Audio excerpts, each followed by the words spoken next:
Hello everybody, welcome back this channel. आज हम बात करने वाले हैं ट्रांसफ़र प्रॉपर्टी का सेक्शन 38 है। ठीक है, जिसमें बात की गई है कि कुछ परिस्थितियों में, कुछ विशेष परिस्थितियों में संपत्ति के अंतरण के लिए प्राधिकृत व्यक्ति के द्वारा अंतरण, मतलब कि जनरली उस व्यक्ति को प्रॉपर्टी ट्रांसफ़र करने का अधिकार नहीं है। ठीक है, लेकिन कुछ विशेष परिस्थितियों में वो प्रॉपर्टी को ट्रांसफ़र कर सकता है, और वो विशेष परिस्थितियाँ कौन सी होंगी वो हम इसमें पढ़ेंगे। ठीक है, और वो व्यक्ति भी कौन होंगे जो ऐसी प्रॉपर्टी विशेष परिस्थितियों में बेच सकते हैं, ट्रांसफ़र कर सकते हैं। ठीक है, उनके पास प्राधिकृत हैं, यानी कि उनके पास एक लिमिटेड अधिकार है प्रॉपर्टी में बेचने के लिए। जनरली तो उनके पास प्रॉपर्टी में अधिकार कोई नहीं है। ठीक है, लेकिन विशेष परिस्थितियाँ, अगर ऐसी परिस्थितियाँ आती हैं तो ही वो बेच सकते हैं, तभी वो ऑथराइज हैं। अदरवाइज़ किसी सिचुएशन में प्रॉपर्टी बेचने का अधिकार वो नहीं रखते हैं। ठीक है, समझते हैं भाई क्या है 38। ये हमारा पूरा सेक्शन हो गया जो बैरेक्ट में दिया हुआ है। अब इसका ऑब्जेक्ट समझते हैं क्या है कि खरीदार को ये क्या है, सिक्योर करता है। यानी कि जिस प्रॉपर्टी 38 में जो प्रॉपर्टी बेची जाएगी विशेष परिस्थितियों में, वो जो बेचेगा वो ये हो गया। ठीक है, और जो खरीद रहा है वो ये हो गया। विशेष परिस्थिति ये व्यक्ति है, इसके पास कोई विशेष परिस्थिति आ गई और इसने इसको बेच दिया प्रॉपर्टी, तो जो खरीदार है उसको सिक्योर करता है ये वाला सेक्शन 38। ठीक, इतना समझ आए। संपत्ति के लेन देन में स्थिरता लाने के लिए ये सेक्शन है। और सीमित अधिकार वाले कौन, जिसके पास विशेष परिस्थितियाँ आएंगी और वो तभी बेच सकते हैं, उस व्यक्ति की बात हो रही है। संपत्ति के दुरुपयोग को रोकना है। ठीक है, समझते हैं पहले, फिर आपका सब क्लियर हो जाएगा। 38 कहता है कि केवल विशेष परिस्थितियों में संपत्ति के अंतरण के लिए प्राधिकृत जो व्यक्ति है उसके द्वारा अंतरण। मान लीजिए जो प्राधिकृत है उसके पास जो अथॉराइज किया जाता है, ऑथोराइज किसी आपको करते हो तो उसके पास सीमित अधिकारी तो होते हैं। यानी कि जो ऑथराइज आपको करेगा वो बोलेगा कि भाई ऐसी परिस्थिति तभी बेचना, या फिर जो एजेंट वाला अब आपने पढ़ा होगा कॉन्ट्रैक्ट एक्ट में, तो उसको ऑथराइज किया जाता है। यानी कि लिमिटेड अधिकार है उसके पास, पूरे प्रॉपर्टी में अधिकार है ही नहीं है। यानी कि जो ओनर के अधिकार है उसके पास आएंगे ही नहीं, होंगे ही नहीं। तो ऐसा ही यहाँ केसेस में समझिए कि जो प्राधिकृत व्यक्ति है वो सिर्फ विशेष परिस्थितियों में बेच सकता है। अब वो विशेष परिस्थिति कौन सी वो समझेंगे। ठीक है, तो स्टार्ट करते हैं।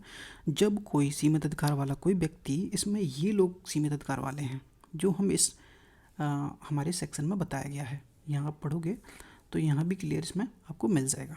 ठीक है, कौन है, विधवा है, माइनर का जो गार्जियन है वो है, और हिंदू परिवार का कर्ता यानी कि जो मैनेजर। जब हिंदू लॉ पढ़ा होगा तो आपको कर्ता की डेफिनेशन भी पढ़ी होगी कि हिंदू कर्ता का डेफिनेशन कौन होता है। यानी कि पिता को एक कर्ता माना जाता है, उसके बच्चे बीबी, तो ये सभी फैमिली कौन चलाता है, पिताजी चलाते हैं, तो वो फैमिली के कर्ता हो गए। ये जॉइंट फैमिली की बात हो रही है। ठीक है, और भी दादाजी वगैरह भी हो सकते हैं। ठीक है, तो इन 3 लोगों की बात है। और अब क्वेश्चन उठता है कि ये रेड क्यों है, क्योंकि ए अब यहाँ से हट चुके हैं, इनका ऑप्शन अब ख़त्म हो चुका है। वो बताऊँगा मैं अभी कैसे, पहले इसको डेफिनेशन समझो तो थोड़ा क्लियर होगा, तब आपको पल्ले पड़ेगा। ठीक है, तो ये तीनों लोग, जब कोई सीमित अधिकार वाला व्यक्ति, सीमित अधिकार इनके पास है, ठीक है, जिनके पास अचल संपत्ति में केवल विशेष और परिवर्तनीय परिस्थितियों में उस अचल संपत्ति को अंतरण करने का अधिकार है। मैंने बताया था कि विशेष परिस्थिति होंगी तो ही बेच सकते हो, और वो व्यक्ति कौन है, ये लोग हैं कि इनके पास ऐसी विशेष परिस्थितियाँ आती हैं तो ही प्रॉपर्टी बेच सकते हैं। ठीक है, आगे पढ़ते हैं।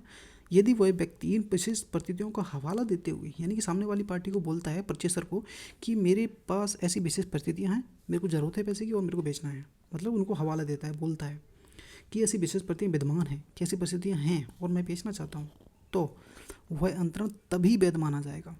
इसने बोला कि परिस्थितियाँ हैं, विशेष परिस्थिति, सामने वाले ने सुन लिया, ठीक है भाई हैं, तो ये ट्रांसफर वैलिड अभी नहीं है, तभी वैलिड माना जाएगा जब ये कंडीशन पूरी हो जाएंगी। समझो, रीजनेबल केयर का इस्तेमाल कर लेगा, गुड फेथ का इस्तेमाल कर लेगा, कंसिडरेशन का यूज़ होगा।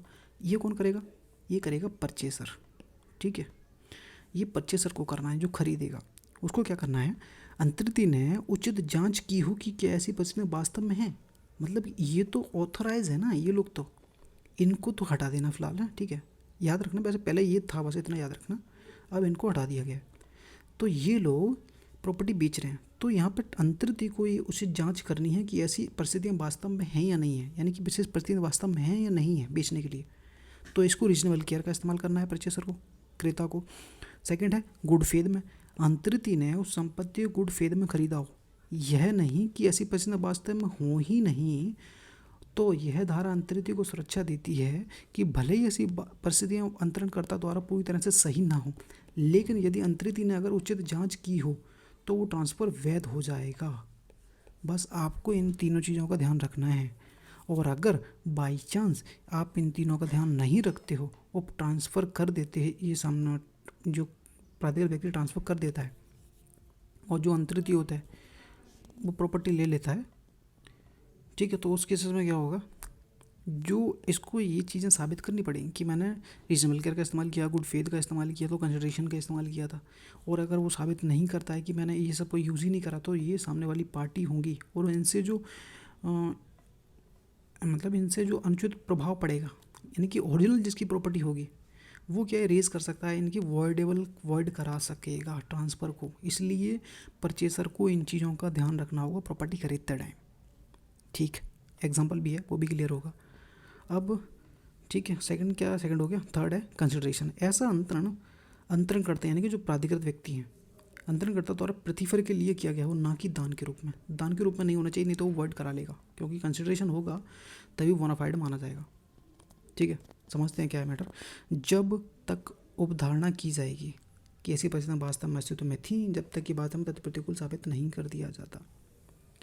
यदि आपने ये चीज़ें साबित कर दी कि मैंने रीजनेबल केयर का इस्तेमाल किया था, तो ये प्रिज्यूम किया जाएगा कि आपने वो प्रॉपर्टी सही तरीके से खरीदी है, वो परिस्थितियाँ चेक करके। अब इलस्ट्रेशन तो हमें पढ़ना नहीं है, ठीक है। अभी विधवा का टॉपिक क्यों ख़त्म हो गया है समझो।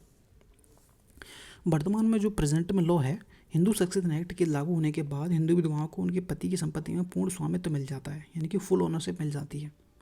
और यहाँ पे हम क्या बोल रहे हैं कि लिमिटेड है भाई, सीमित अधिकार हैं। अब वो हस्बैंड मर गया, वाइफ के पास तो पूरा प्रॉपर्टी का वो आ गया राइट, तो अब यहाँ तो लिमिट हद का बता ही नहीं, तो भाई उसको हटा दिया जाएगा ना, क्लियरली समझ दिया गया है। इसलिए यह धारा 38 कहता है हिंदू विधवा को कानून के अनुसार सीमित अधिकार का उदाहरण वैध नहीं है, क्योंकि विधवा को पति के मरने के बाद संपूर्ण अधिकार मिलता है। ठीक है, सेकंड क्या कहता है कि वह संपत्ति को अपनी इच्छा के अनुसार बेच सकता है, दान कर सकता है, वसीयत कर सकता है, जो करना है वो कर सकता है, वो फ्रीली हो जाता है। ठीक है, जो चाहे वो करना कर सकता है। अब जो ग्रीन कलर वाला समझो, ये अभी प्रेजेंट में है। नाबालिग का जो गार्जियन है वो प्रॉपर्टी पर लिमिटेड अधिकार रखता है, वो प्रॉपर्टी को विशेष परिस्थितियों में बेच सकता है। और सेकंड है संयुक्त परिवार का कर्ता, वो भी प्रॉपर्टी सभी लोगों के बिहाफ पे होल्ड कर रहा है, तो वो भी विशेष परिस्थितियों में बेच सकता है। और वो विशेष परिस्थितियाँ कौन सी होंगी वो मैं आपको बता देता हूँ। वो विशेष परिस्थितियाँ हैं, जिनके तहत सीमित अधिकार रखने वाला व्यक्ति ट्रांसफ़र कर सकता है कानूनी लीगल नेसेसिटी, जैसे कि परिवार के भरण पोषण के लिए या फिर चिकित्सा के लिए, विवाह के लिए, शिक्षा के लिए धन की आवश्यकता है, तो आप उस प्रॉपर्टी को बेच सकते हो। जनरली आपके पास सीमित अधिकार हैं, ठीक है, और आप एक ऑथोराइज हो, बेच ही नहीं सकते, लेकिन विशेष परिस्थितियों में बेच सकते हो, और वो विशेष परिस्थितियाँ ये हैं। सेकंड कहता है संपत्ति के लाभ के लिए। संपत्ति का लाभ किस प्रकार से, संपत्ति की मरम्मत करवाना और रखरखाव करना और बेहतर उपयोग के लिए, धन की आवश्यकताओं को पूरा करने के लिए बेचकर या गिरवी रखकर आप संपत्ति को मरम्मत करा सकते हो। थर्ड पॉइंट कहता था कि यदि ऋण चुकाने के लिए वैध ऋण और पूर्व के किसी ऋण को भुगतान करने के लिए संपत्ति को बेचना पड़ता है, तो आप बेच सकते हो, उस प्रॉपर्टी को विशेष परिस्थितियों में आता है। ठीक है, फोर्थ है कि नाबालिग की संपत्ति, जो नाबालिग वाला ऑप्शन है कि यदि संरक्षक यह साबित करता है कि संपत्ति का अंतर नाबालिग के हित या भलाई के लिए ज़रूरी था बेचने के लिए, तो उस कंडीशन में आप बेच सकते हो।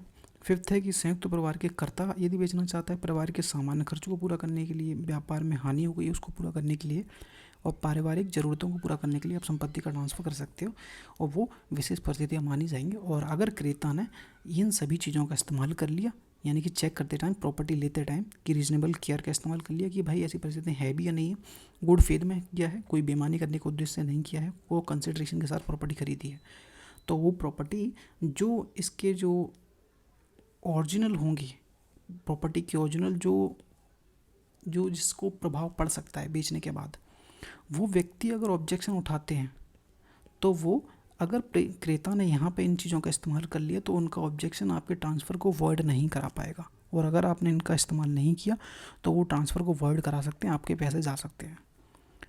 फिफ्थ सिक्स्थ हो गया पॉइंट क्या है, अनिवार्य परिस्थिति इमरजेंसी सिचुएशन में संपत्ति के जब्त होने से बचाने के लिए या फिर आपातकालीन स्थिति को निपटाने के लिए ऐसी प्रॉपर्टी को ट्रांसफ़र कर सकता है। ये कुछ विशेष परिस्थितियाँ, इनको ध्यान रखिए। अब लास्ट है क्या है कि यदि खरीदार ट्रांसफर इन संपत्ति खरीदते समय उचित सावधानी नहीं बरती है, सद्भाव से कार्य नहीं किया है, तो खरीदार को उस 138 सुरक्षा प्रदान नहीं करेगा। मतलब यदि इन शर्तों का पालन नहीं करता है क्रेता, तो वह संपत्ति वैध मालिक नहीं माना जाएगा उस संपत्ति का। ठीक है। सेकंड है, असली मालिक जो ओनर होगा और जो उसके हितधारक होंगे, यानी कि हितबद्ध पक्षकार होंगे उस प्रॉपर्टी से, वो ऑब्जेक्शन उठा सकते हैं, संपत्ति को वापस मांग सकते हैं, वर्ड करा सकते हैं। डायरेक्ट वर्ड नहीं होगा, ठीक है, लेकिन इसको वर्डेबल कह सकते हो आप कि अगर वो जाए तो करा सकते हैं। खरीदार को वित्तीय नुकसान हो सकता है भाई, हो गई। फोर्थ है कि संपत्ति के हस्तांतरण को अवैध घोषित कर सकती है न्यायालय। ठीक, इतना समझ में आ गया होगा। अब इसमें एक ही केस है तो ज़्यादा, लेकिन ये ज़्यादा इम्पोर्टेंट है। प्रीवी काउंसिल ने कहा था कि संपत्ति का प्रबंधक, जैसे कि नाबालिग हो गया, नाबालिग का जो गार्जियन होगा, केवल कानूनी आवश्यकताएं या संपत्ति के लाभ के लिए हस्तांतरित करता है, हस्तांतरित ने ईमानदारी से गुड फेथ में हस्तांतरित किया है, तो जो हस्तांतरण है वैध माना जाएगा। ये था 38 सेक्शन, जिसमें ज़्यादा कुछ तो था नहीं, लेकिन बहुत कुछ भी था। ठीक है। और इसमें जो विशेष परिस्थितियाँ, वो परिवर्तन परिस्थितियों की बात कर रहा है कि मतलब बदलने योग्य परिस्थितियाँ, यानी ऐसी परिस्थितियाँ जो स्थायी नहीं हैं, बदलती रह सकती हैं। ये कभी समय बदलता नहीं है, कोई भी जो भी आ सकता है। तो उस हिसाब से विशेष परिस्थितियों में वो बेचना चाहे तो बेच सकता है प्रॉपर्टी को। विशेष परिस्थितियाँ मैंने बता दी हैं कौन सी विशेष परिस्थितियाँ हो गई हैं।